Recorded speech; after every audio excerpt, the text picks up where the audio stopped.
नहीं लय मोहन सिंह जी के होई ना खेसारी लाल जी के होई बाद में होई बाकी अभी लय लागल बा जे पुरानिया में होई नौजवानों पे धरती के लय गारे हो। अरे सरकारों को गीता कोई कि मेहरारू लोग चिट्ठी लिखता छोड़े फोन करता लोग कि का तो फेंके खाती जाते रही गोबरा तो काला कोबरा देखे पहले के मेहरारू चिट्ठी लिखे तो कौना भाव में लिखे प्रदेश ध्यान रख मुस्कान ये हमारा भोजपुर जिला में आई तो ध्यान दी हंसनी हो नाचे के बाद तो माला पैसा कमाए के बाद ताकि ध्यान दी हो कि हमारे भोजपुर जिला से संगीत की उत्पत्ति बा आ सब क्षेत्र बगले में बा कि हमारे में पहले के मेहरारू चिट्ठी लिखे तो कौना भाव में लिखे कौना भाव में भिखारी ठाकुर जी को पहले नाम नहीं बात में गए थे ठाकुर जी में मेहरारू चिट्ठी लिखे की गवना अरे करवलो ये पिया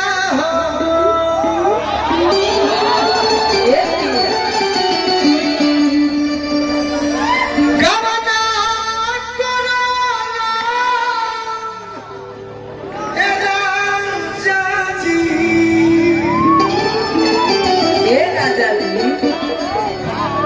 एगो सबसे आग्रह करम कि आज के प्रोग्राम में धनी क्षेत्र के प्रशासन गार्जियन खातिर ताली बजा के आशीर्वाद दे दी। ऐसे ताली बजवाओ तनी कि बॉर्डर पर घर भी आ तनी मनी कुछ भैया गलती कोइलो हुई है सब तो क्षमा कर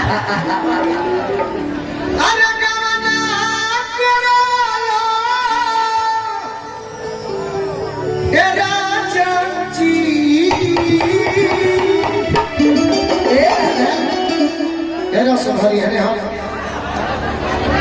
घर बैठला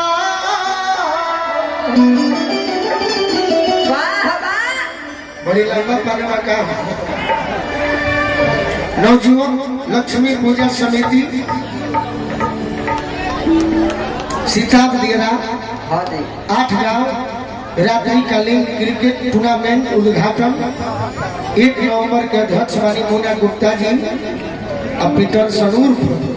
हमारे के आशीर्वाद देने वाली। अरे अपने तो गइला राजा जी गलती कइले अरे पूर्वी बनी जिया अरे सरकार पहले के गीत हम ही चंदन मारी जा के संभाले वाली जा बबुए विनोद के ही समझे के चाहिए जब काम सोना बेच के चल जाए तो कोयला बेच से कोनो फायदा बना।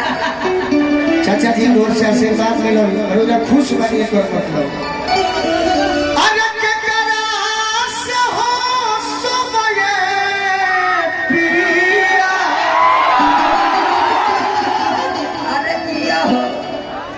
के करा से बोला अरे के करा से हम पिया हो अपन दिलवा के मोतिया मोती देव चिट्ठी के जवाब देले बड़े कि नदी से हंसी हो धनी हो गोतिनी से बोली हो देवरा से कही हो धनी हो अपना दिलवा के मोतिया तो हम चाहो कि जेकरा के सतगुरु कीर्तन रथ बाबा दुगो हाथ देले बड़ी तनी प्रेम से सबसे उठाई तो एक बार ये है एगो कीर्तन रथ बना के जयकारी बोल दिया तो गीत होई मारो मनोज आरा जिला के जयकारी होई करके बोलियो में बोल जाए कीर्तन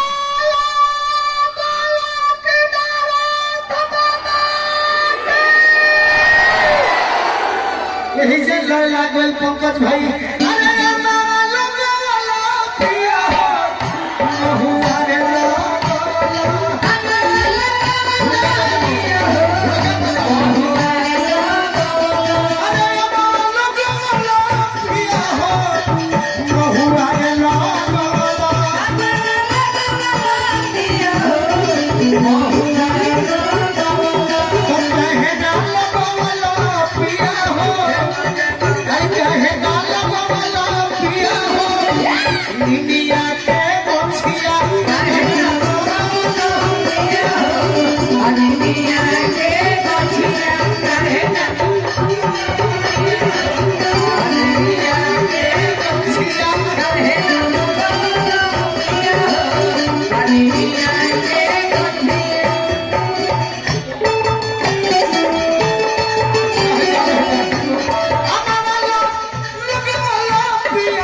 जैसा गीत होता वैसा ना करियो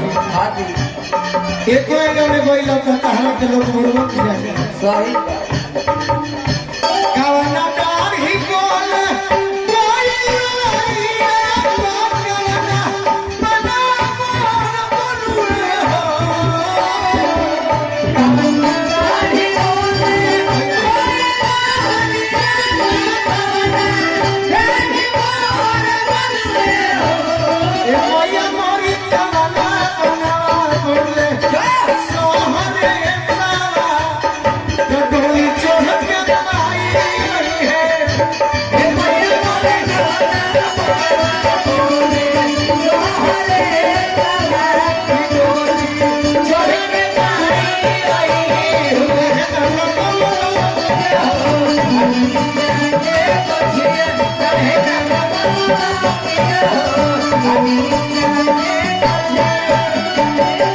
समाज सेवी संगीत प्रेमी हमारे ग्राम बाबू भैया आशीर्वाद दिले बनी बार बार प्रणाम करवा आशीर्वाद के प्रतीक्षा मेहरारू को हमारी निमिये हो घरवा माई के निमिये दुआरा निमिये हो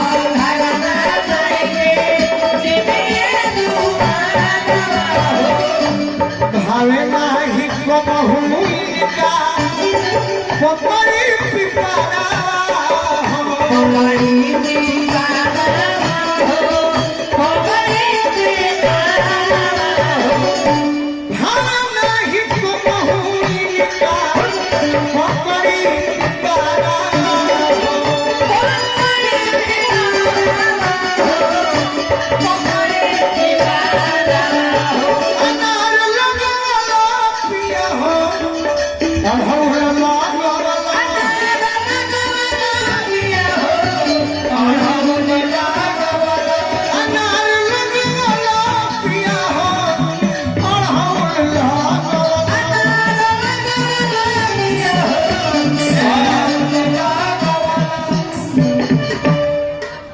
हमनी के स्टार में गिनती अगर ना होते तो पवन सिंह जी खेसारी लाल के छोड़ के लोग हीरो है तो हमनी के सूरते भगवान बड़े कि हम और चंदन एगो भोजपुरी में बचल बन जा विशाल भी ठीक है करे तो हम चाहते नहीं कैमरा वाले भाई कि कैमरा आप उधर घुमाइए आप लोग केवल विवाद चढ़ाते हैं तो हमारा शिकायत होता है उधर घुमाइए और देखिए कि भजन सुनने वाले भी हमारे गार्जियन और माता बहने हैं घुमाओ लोग होने का घुमाओ होने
मुखिया जी दिनेश्वर यादव जी की ओर से हजारों हजार रुपया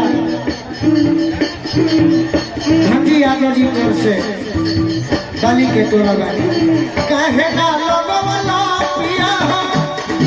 कहे ना लोगों वाला पिया हो दुनिया के गोचिया कहे ना लोगों वाला पिया हो दुनिया के गोचिया कहे ना लोगों वाला पिया हो दुनिया के गोचिया कहे ना लोगों वाला पिया हो दुनिया के गोचिया कहे ना लोगों वाला